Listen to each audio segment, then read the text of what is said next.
오늘 말씀에서 성령으로 잉태된 예수님, 이 부분을 우리가 살펴보려고 하는데요. 자, 여러분 18절에 보면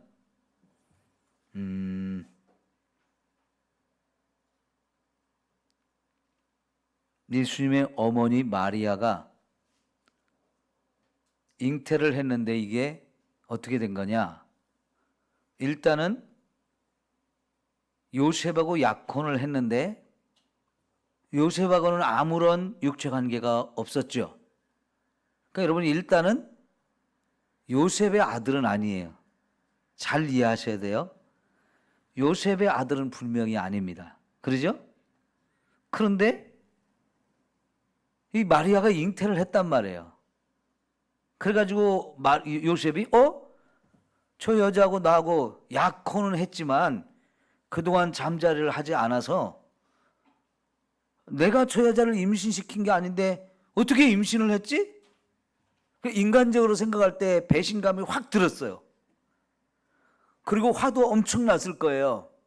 왜냐하면 그가 알고 있는 상식으로는 저 여자가, 내가 사랑하는 여자가 임신을 하긴 했는데 나하고는 상관없이 임신을 했다면 그는 상식적으로 생각했을 때 저 여자가 다른 남자와 관계를 맺었다는 이 생각 외에는 다른 게 있을 수가 없잖아요. 그래서 어떻게 하려고 그랬어요? 끊으려고 그랬어요. 이 약혼 관계 끊고 결혼을 안 하려고 정리를 해버리려고 이렇게 했어요. 그러면 분명히 여기서 우리가 알 수 있는 것은 이 마리아가 임신을 한 게 요셉하고는 전혀 상관이 없습니다. 그렇다면 예수님은 혈통적으로 요셉의 아들이에요? 아니에요? 아니죠. 자, 그래서 이 문제를 해결하는 것이 뭐냐면 성령으로 잉태되었다 하는 거예요. 성령으로 잉태되었다. 요셉이 마리아에게 잉태하게 만든 것이 아니고 그건 전혀 상관없는 거고 성령께서 마리아에게 잉태하게 했다 하는 얘기인데요. 그래서 16절을 그래서 읽었어요. 한번 다시 살펴봐요. 16절, 야곱은 마리아의 남편 요셉을 낳았으니, 그 다음에 상식적으로 앞에서 쭉 내려오던 방식으로 이게 내려오려면 요셉이 예수를 낳았다 이렇게 나와야죠. 그죠? 근데 요셉의 아버지 야곱이 요셉을 낳은 것까지는 얘기했어요. 그죠? 그러고는 딱 멈췄어요. 그리고는 요셉이 예수를 낳았다가 아니고 누가 예수를 낳았다? 마리아가 그리스도라 칭하는 예수를 낳으니라. 지금까지 요 1절부터 아브라함이 이삭을 낳고 이삭이 야곱을 낳고 야곱이 요셉과 유다와 그 12형제를 낳으니라 이렇게 해서 남자가 계속 자녀를 낳은 것으로 남자의 후손으로 나왔죠. 지금 이 마태복음의 족보면 다 남자의 후손이에요. 그런데 마지막으로 예수님에 대한 이야기를 할 때 마리아의 남편 요셉이 예수를 낳았다 이렇게 표현하지 않았어요. 요셉까지는 야곱, 그 아버지 야곱이 낳았다는 얘기를 딱 하고 갑자기 예수를 누가 낳았어요? 마리아. 그럼 이 마리아는 남자예요, 여자예요? 여자예요. 지금까지 이 족보에서 모든 사람은 남자의 후손으로 되었는데 마지막 예수님만은 여자의 후손으로 이렇게 기록을 하고 있는 거예요. 이게 참 성경이 놀라운 책인 거예요. 여러분 창세기 3장 15절에서 우리에게 메시아를 처음 약속할 때 누구의 후손이라고 그랬어요? 여자의 후손이라고 그랬거든요. 근데 그 여자의 후손이라고 약속했던 그 말씀 그대로 요셉이 예수를 낳고 이렇게 나와야 되는데 요셉이 낳았다는 얘기를 딱 없애버리고요. 마리아가, 그 요셉의 아내인 마리아가 예수를 낳았다라고 말해요. 그래서 여러분, 이 혈통적으로 보면 분명히 요셉의 후손이 아니죠. 요셉의 아들이 아니지요. 그런데 이 혈통적으로 이 아브람과 다윗의 후손이라고 하는 이 혈통에 속한 사람으로 만들기 위해서 요셉이 이 여자를 데려오지 말아야 되겠다, 결혼하지 말아야 되겠다라고 혼자 고민하고 결정하고 딱 끊으려고 하는 이 상황에 20절에 이 일을 생각할 때에 주의 사자가 현몽했다. 주의 사자가 요셉의 꿈속에 나타나셨다는 거예요. 그래가지고 뭐라고 말해요? 다윗의 자손 요셉아. 요셉까지는 다윗의 자손이 맞아요, 그죠? 다윗의 자손 요셉아, 네 아내 마리아 데려오기를 무수하지 마라. 데려와라. 그러면서 그 여자에게, 그 마리아에게 이 잉태된 자는 뭘로 된 거다? 성령으로 된 거다. 그러니까 아내를 데려와. 그래가지고 그 여자가 아들을 낳거든 네 아들로 삼아. 네가 아버지가 돼. 그리고 네가 그 아이를 양육해. 그러면 예수님은 누구의 가문의 자식이 되는 거예요? 다윗의 가문의 자식이 되는 거잖아요. 이것은 마치 뭐와 똑같으냐면 자식이 없는 사람이 양자를 드리는 거와 거의 비슷한 형태로 하나님께서 요셉의 씨가 아닌 이 마리아에서 난 여자의 후손, 이 예수님을 마리아, 이 요셉이 아내와 결혼하게 해가지고 누가 봐도 이 자식은 요셉의 자식인 것처럼 딱 만들어버린 거예요. 그래서 결국은 요셉의 자식은 아닌데 요셉이 아버지 역할을 하게 해서 마리아와 요셉이 정식 결혼하게 하고 거기서 태어난 아들의 아버지 역할을 요셉이 하게 하잖아요. 결국은 하나님께서는 이 예수님을 다윗의 후손이 되게 만드시는 거지요. 이 요셉, 마리아, 예수님의 아버지 요셉을 천사가 부를 때 다윗의 후손이라고 불렀잖아요. 그래서 아버지가 다윗의 후손이니까 예수님도 자연스럽게 누구의 후손이 돼요? 다윗의 후손이 되어지는 거예요. 그러니까 이 성령으로 예수님이 잉태를 하면서도 하나님은 이 예수님이 다윗의 후손이 되게 하는 기가 막힌 방법을 이렇게 완벽하게 진행하는 것을 봐요. 그런데 여러분, 우리가 2장 13절 그리고 또 2장 19절 연이어서 두 번이나 또 주의 사자가 다윗의 꿈속에 또 나타나서 두 번이나 명령을 또 해줘요. 이 요셉에게. 왜냐하면 13절에서는 헤롯 왕이 예수님을 죽이려고 하니까 거기서 살리려고 이 요셉에게 빨리 아기를 데리고 애굽으로 피난 가라 하면서 요셉의 꿈속에 나타나죠. 마리아의 꿈속에 나타나서 그런 거 가르치지 않았어요. 그리고 19절에서도 애굽에 살고 있는 이 요셉에게 주의 사자가 또 찾아가서 야, 이 아기 예수를 죽이려고 하던 헤롯이 죽었어. 그러니까 다시 이제 애굽을 떠나서 가나안 땅으로 가서 살아라. 이렇게 또 요셉의 꿈속에 또 나타나요. 계속해서 요셉에게 주의 사자가 나타나죠. 지금 그 얘기는 뭡니까?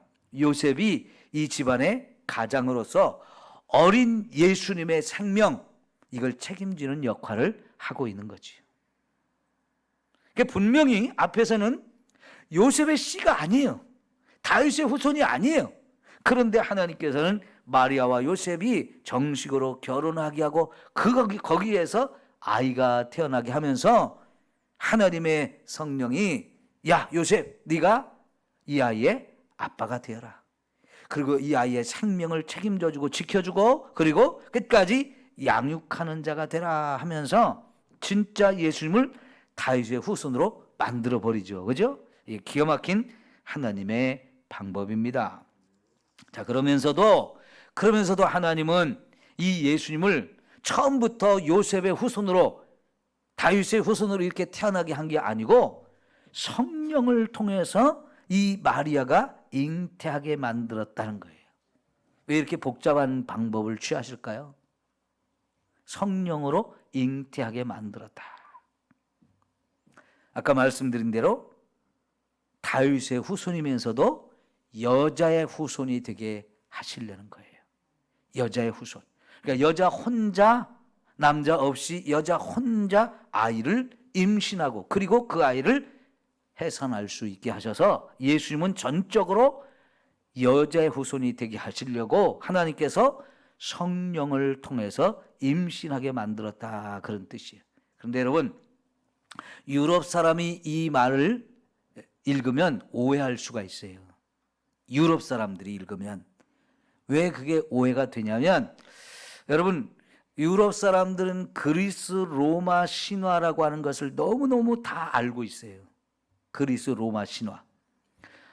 이게 그리스에서 처음 만들어진 신화이고, 그 다음에 로마가 그리스를 정복한 다음에 자기들 문화가 없는 민족이다 보니까 그리스 사람들이 가진 모든 문화와 언어까지 다 수용을 해가지고 로마 사람들은 그리스의 문화를 자기 문화로 만들었어요. 그래서 그리스 문화였지만 이게 나중에 로마에게 멸망을 하면서 로마의 문화가 되기도 했어요. 근데 이것이 유럽 전역으로 이 문화가 전체가 이제 퍼져가지고 그리스부터 시작된 이 문화, 신화, 이게 유럽 전체 사회에 넓게 퍼졌는데요.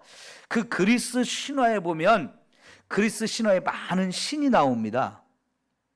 그런데 거기서 나오는 신은 한편으로는 신이기도 하면서 또 동시에 인간의 모습을 갖기도 해요.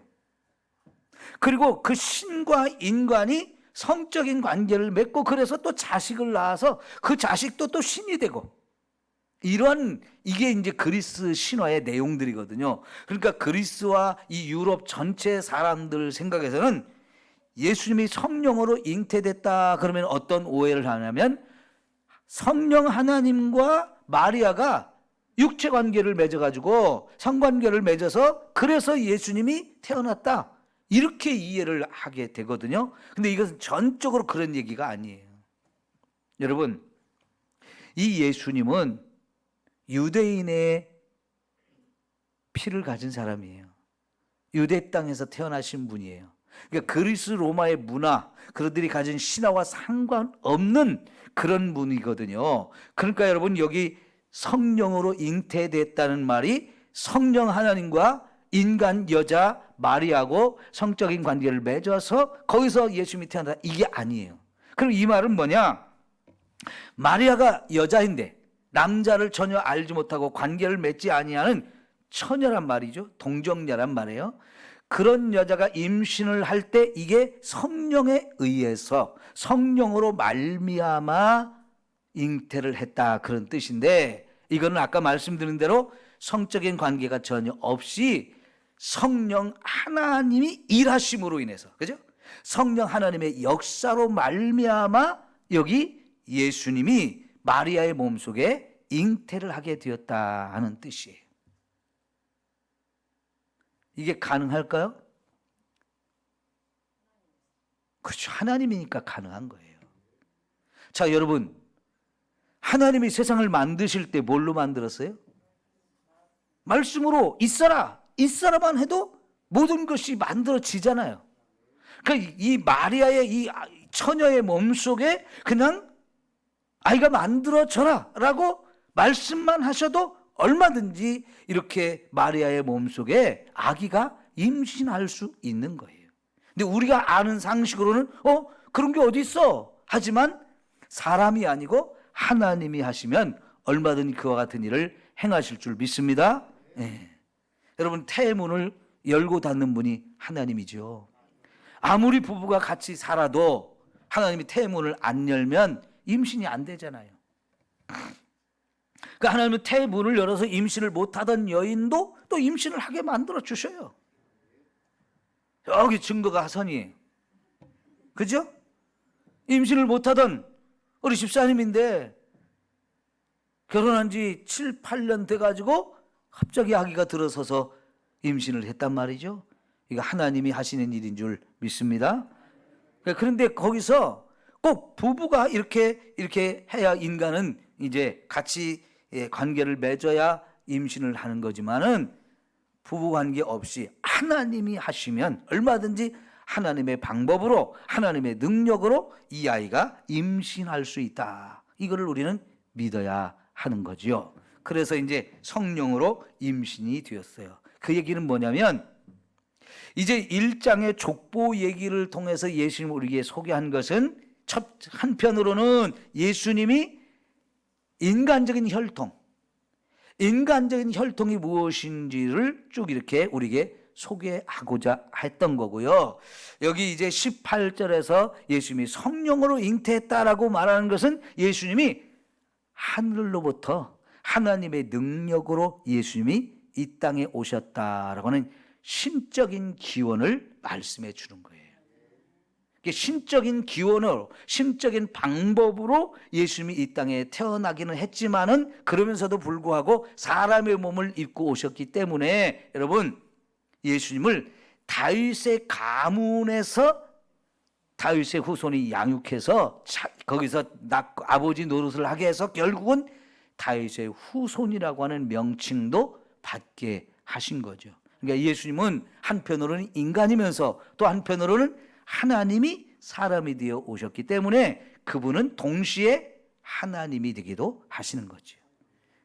완벽한 하나님이면서 동시에 완벽한 인간이 되시는 예수님, 이게 성령으로 잉태한 놀라운 방법인 것을 우리가 알 수 있어요. 자, 그런데요, 예수님이 이렇게 성령으로 잉태했다는 말을 우리가 좀 성경을 통해서 쭉 찾아보면 분명히 금방 이해가 돼요. 자, 제일 먼저 창세기 2장에 보면 하나님이 인간을 창조하실 때 어떻게 하셨어요? 먼저 흙으로 사람을 지었다고 그랬죠. 그런데 아직은 생명이 없죠. 그냥 흙덩어리죠. 사람의 모양을 만들어 놓기는 했지만 거기에 생명이 없어요. 그래서 하나님이 그 코에 생기를 불어 넣으셨다. 자, 이 생기를 불어 넣으셨다는 것, 그게 바로 하나님이 사람의 코에다가 하나님의 숨을 훅 불어 넣으신 거예요. 이 숨이, 우리는 숨이라고 표현하지만은 이게 후 하고 불어 넣는 게 뭐예요? 이게 후, 바람이거든요. 바람. 그러죠? 그리고 그렇게 생기를 불어 넣으니 사람이 뭐가 됐어요? 영이 되었다. 생영, 살아있는 영이 되었다. 영어로 living soul이라고 그래요. living soul, 살아있는 영. 자, 그러면 여기서요, 이 living soul이라는 이 말이 히브리어로 루아흐라는 단어를 쓰거든요. 루아흐. 이게 이제 성령이라는 뜻이에요. 성령. 성령이라고도 말하고 영이라고도 말하고 또 바람이라고도 말하고 숨이라고도 말하는 이 한 단어에 세 가지 의미가 다 있어요. 그러면 숨을 불어넣으셨다, 숨을 쉰다, 그 얘기나 후 하고 바람을 불어넣었다는 얘기나 성령을 불어넣었다는 얘기나 다 똑같은 얘기예요. 그러니까 여러분, 최초에 하나님께서 인간을 창조하실 때 거기다가 이 흙덩어리에다가 하나님이 코에다가 생기를 후 하고 불었더니 그때부터 사람이 숨을 쉬게 됐어요. 숨을 쉬게 됐다는 얘기는 살아있는 영을 가진 존재가 되었다는 뜻이에요. 그래서 여기서 여러분, 숨, 바람, 영, 이 세 가지가 다 같은 의미로 사용되어지는데 특별히 그 영 중에서도 거룩한 영을 성령이라고 해요. 그래서 여러분, 하나님께서 우리 인간을 처음 창조하실 때도 결국은 거기에 성부와 성자와 성령 하나님이 함께 하시면서 우리 인간을 창조하셨는데, 창조하실 때 특별히 우리에게 생명을 주실 때 하나님이 직접 후 하고 생기를 불어넣고 그것이 우리가 그때부터 숨을 쉬게 되면서 이 코에서 바람이 들어갔다 나왔다 하게 되어지는데, 그러면 그거는 살아있는 존재가 되는데 그 살아있는 영을 가진 존재다, 이렇게 표현해서 결국은 우리 인간을 처음 만들 때도 성령의 역사가 거기 있었다는 것을 우리가 이해할 수 있게 되어져요. 똑같은 방식으로 지금 예수님이 마리아의 몸에 잉태를 하게 되어지는데, 마리아라고 하는 여자가 있어요. 몸을 가진 여자가 있어요. 거기에 하늘로부터 예수님이 딱 내려오셔서 마리아의 몸속으로 아주 어린 생명을 가진 존재로 마리아의 몸속에 들어가셔야 돼요. 근데 그 일을 누가 도와주셨다고요? 성령이 도와주셨다는 뜻이에요. 마치 흙덩어리 거기에다가 하나님이 후 하고 생기를 불어넣듯이 이제 마리아라고 하는 이 여자의 몸속에 하늘로부터 예수님이 마리아의 몸속으로 들어가야 돼요. 근데 큰 몸으로 들어갈 수 있는 게 아니고 아주 작은 어린 생명체로 예수님의 그 마리아의 몸속에 들어가는데, 그때 누가 일을 하셨다는 거예요? 성령이 일을 하셔가지고 예수님이 마리아의 몸속으로 들어가게 해주셔서 거기에 잉태가 되게 됐다, 그 얘기예요. 그래서요, 이 예수님이 이제 성령으로 잉태되어지는데, 그러면 생각해 보세요. 지금 하나님 아버지가 하나님의 아들 되는 예수님에게 네가 이 세상에 내려가서 사람이 되어가지고 죄에 빠져있는 인간을 구원해라 하고 예수님을 보냈어요. 보내는데 예수님이 혼자 온 게 아니고 성령 하나님도 함께 오신 거예요. 예수님과 함께 오셔서 이제 예수님이 마리아의 몸속에 잉태되게 하는 그 순간에 성령이 딱 일을 하셔가지고 진짜 예수님이 마리아의 몸에 딱 잉태되게 성령께서 일을 하셨다. 그래서 성령으로 잉태된 거다라고 표현을 하는 거예요. 그럼 여러분, 예수님이 이제 사람이 되어서 마리아의 몸속에 아주 작은 생명체로 좀 임신이 됐어요. 성령이 그 일을 하게 하셨어요. 저 하늘에서 성령이 예수님과 함께 오셔가지고, 그러면 예수님이 마리아의 몸속에 잉태가 됐거든요. 그러면 성령님은 어디 가셨을까요? 잉태하게 만드신 성령님은 어디 가셨을까요? 예수님과 함께 계시는 거예요.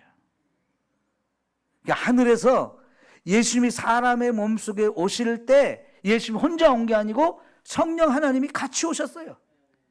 그리고는 예수님의 몸이 이제 마리아의 몸속에 잉태가 됐어요. 그러는 가운데에서 이제 성령 하나님이 거기 함께 계시는 거예요.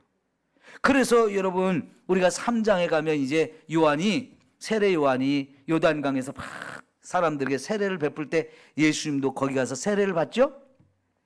그리고는 거기서 물에서 올라올 때 하늘문이 탁 열렸어요. 거기서 하늘에서 하나님 아버지가 예수님에게 너는 내 사랑하는 아들이요 내 기뻐하는 자다 라고 음성도 들려줘요. 그러면서 성령이 탁 비둘기같이 예수님에게 충만하게 임하시는 장면을 보게 되어지고, 그리고 바로 이어서 이제 4장에 가면 예수님이 성령에 이끌려 광야로 갔어요. 뭐 하려고? 마귀에게 시험을 받으려고. 그때 이 광야에도 누가 함께 갔다고요? 성령에 이끌려서 예수님이 광야도 가시는 걸 봐요. 그러면요, 여러분, 성령 하나님은 이제 예수님과 항상 함께 계신 분이 되어지는 거예요. 그러면서 이 마리아의 몸속에 새 생명이 잉태하게 하는 것, 새 생명의 잉태, 이것을 성령께서 행하셨어요. 마치 사람을 처음 창조하실 때 성령께서 이 흙덩어리 속에 생명이 잉태되게 한 것처럼 마리아의 몸속에 새 생명이 잉태하게 한 걸 성령이 하셨어요. 이 똑같은 일을 성령 하나님은 우리에게도 하셔요. 잘 보세요. 요한복음 3장에 예수님이 물과 성령으로 거듭나지 아니하면 하나님 나라 볼 수 없다. 이 거듭난다는 거, 거듭나야 된다. 우리가 거듭나야 하나님 나라를 볼 수 있다, 이 말을 했거든요. 이게 우리에게 하는 말씀이에요. 저와 여러분이 새롭게 태어나야만 우리가 하나님 나라를 들어갈 수 있고 볼 수 있는 사람이 되어지는데, 우리가 새롭게 거듭나는 거, 새롭게 태어난 거를 뭘로써 가능한 거라고 그랬어요? 물과 성령으로 그랬잖아요. 그러니까 저와 여러분이 예수를 믿는 순간 예수님이 저와 여러분을 새로운 피조물로 다시 새롭게 태어나게 하는데, 그 일을 누가 하느냐? 성령께서 하신다는 얘기예요. 성령께서요, 저와 여러분에게 새로운 생명을 불어넣어 주셔요. 우리가 어머니 뱃속에 잉태돼서 이 세상에 태어날 때도 사실은 그 생명도 마치 예수님이 성령으로 잉태한 것처럼 우리도 다 하나님이 우리의 생명을 창조해서 어머니 뱃속에 넣어주셨기 때문에 우리가 잉태했어요. 거기서도 성령이 일하셨어요. 그런데 지금 저와 여러분이 다시 한번 거듭나라, 다시 태어나라, 예수 믿고 다시 태어나라. 그때도 결국은 예수님이 뭐라고 하시냐면 그것도 물과 성령으로 거듭나는 거다라고 가르쳐 주잖아요. 여러분, 우리가 예수님을 믿게 된 것도 성령께서 믿음을 주셨기 때문에 믿게 된 거예요. 근데 그 예수님을 믿을 때 우리에게는 놀라운 일이 벌어지는데 그 성령 하나님이 저와 여러분을 거듭나게 만들어요. 새롭게 태어나게 만든단 말이에요. 거기서 성령이 우리 속에서 새 생명의 역사를 이루어 놓으신 거예요. 그러니까 이와 같이 성령은 새 생명을 이룩하는 게, 새 생명이 탄생하고 잉태하는데 항상 함께 하신 것을 볼 수 있어요. 그래서 여러분 로마서 8장 1절에 보면 이렇게 표현해요. 해방되었도다. 그러므로 생명의 성령의 법 아래 있는 자는 결코 정죄함이 없다 그랬어요. 자, 그 성령을 거기서 말할 때 어떤 분으로 표현해요? 생명의 성령이라고 표현해요. 생명의 성령. 그 성령님은 이 세상에 모든 생명이 역사하는 데 함께하는 거예요. 생명이 새롭게 창조되거나 생명이 새롭게 태어나거나 생명이 새롭게 만들어지는 이 모든 과정 속에 누가 함께하느냐? 성령이 함께하시는 거예요. 그래서 성령을 생명의 성령이다라고 말씀하시는 거예요. 성령의 역사가 없이는 어떤 누구도 생명을 가질 수가 없어요. 맨 처음 하나님이 인간의 생명을 창조하실 때도 성령 하나님께서 거기서 함께 하심으로 인해서 우리가 생명을 갖게 되었던 것처럼 예수님이 이 땅에 어린 마리아의 몸속에 새 생명으로 잉태할 때도 성령이 함께 하셨고, 저와 여러분이 이제 예수 믿고 구원받아서 새롭게 태어날 때도 역시 여러분 우리가 성령을 통해서 그렇게 되어졌다 하는 것이죠. 그러니까 여러분 여기 성령으로 예수님이 잉태했다는 말이 충분히 이해가 되죠? 예. 그렇게 해서 이제 성령이 우리를 예수님을 잉태하시고 또 우리에게도 그와 같은 은혜를 주시는 거예요. 그런데 여러분, 이 성령이 그렇게 역사하실 때 특별히 하나 더 연관돼서 살펴볼 게 뭐냐면 사도행전 2장에 보면 오순절 마가다락방에서 막 성령 받기로 해서 기도하던 그 자리에 120명이 모여서 기도했는데 진짜 예수님이 약속했던 성령을 부어줘가지고 거기 있는 사람들이 다 성령으로 충만하게 되었어요. 그리고 그 성령의 충만함을 받은 사람들이 나가서 이제 성령이 막 강권해가지고 밖으로 나가게 만들어가지고 입을 열어서 복음을 전하게 했거든요. 그때 복음을 듣고 결국은 그날 3,000명이 예수님을 믿고 돌아왔죠. 그게 뭡니까? 교회가 탄생하는 거거든요. 교회가 맨 처음 시작하는 거예요. 그러니까 여러분 이 교회라고 하는 것이 이 땅에서 처음 시작할 때도 결국은 누구의 역사로 교회가 시작했어요? 성령의 역사로. 그 뭔가 사람의 생명이 됐든 예수님이 이렇게 잉태하든 또 우리가 예수님 안에서 새로운 생명으로 거듭날 때든 똑같은 방법으로 교회라는 걸 이 땅에 처음 탄생하게 할 때 거기서도 성령께서 일하심으로 인해서 교회가 시작되게 했다는 거예요. 그러니까 이 성령의 역사가 얼마나 놀라운지. 예. 여러분 지금 저와 여러분에게도 그래서 이 성령의 은혜와 역사가 넘쳐나야 합니다. 그러면 이 생명의 성령의 역사가 로마서 8장에서 뭐라냐면 죄와 사망의 법에서 저와 여러분을 해방시킨다 그랬어요. 그러니까 이 생명의 성령의 역사로 저와 여러분이 성령의 충만함을 잊게 되면 그때는 죄에서 이제 완전히 해방되고 이 죄로 인해서 정죄받는 저와 여러분이 이 정죄도 없어지고 이제 진짜 생명의 성령의 법이 죄와 사망의 법에서 너를 해방했다. 해방시켰다. 완전히 자유로운 자가 되게 만들어주신 거죠. 이게 뭡니까? 성령의 충만한 은혜를 허락하시는 거예요. 여기까지 우리가 가야 됩니다. 이제 우리가 예수님이 나를 구원하러 오신 분이라는 걸 성령을 통해서 믿게 되었어요. 그래서 성령님이 저와 여러분을 새로운 피조물로 만들어주고 하늘에서 영원히 살 수 있는 생명, 참 생명, 새 생명을 우리에게 부어주셨어요. 그걸로 끝나는 게 아니고요, 저와 여러분이 이 땅에 사는 동안에도 성령이 예수님과 함께 하듯이 우리와 함께 하면서 최고의 은혜인 성령 충만한 은혜까지 주셔서 저와 여러분은 죄를 이기게 만드시고 죄에서 완전히 뛰어넘어서 해방돼 가지고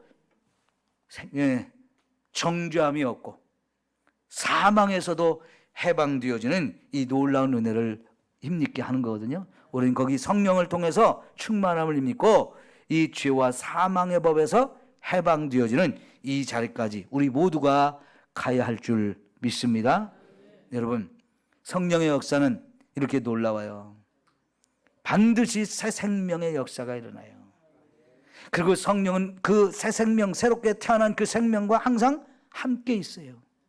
그러면서 더 나아가 오늘 우리에게는 이 성령의 충만한 은혜까지 주어서 우리 힘으로 이길 수 없는 죄, 이 죄로 인해서 우리가 죽음의 종로로 타는 이런 모든 자리에서 저와 여러분을 해방시켜 주시는 이 엄청난 은혜가 있는데 우리 그 은혜까지 힘입을 수 있기를 축원합니다. 그래서 우리 한번 기도합시다. 하나님, 우리에게 성령의 충만함을 주옵소서. 성령이 늘 나와 함께 내주하시면서 내 안에 계시면서 나를 인도해주고 지켜주시면서 성령 충만한 자리까지 가서 죄도 이기고 죽음의 이 권세도 깨트리고 우리가 정말 참된 자유, 이 평안과 은혜를 누리며 최고의 신앙생활을 하게 해달라고 우리 주여 세 번 삼창하고 통성으로 기도합니다.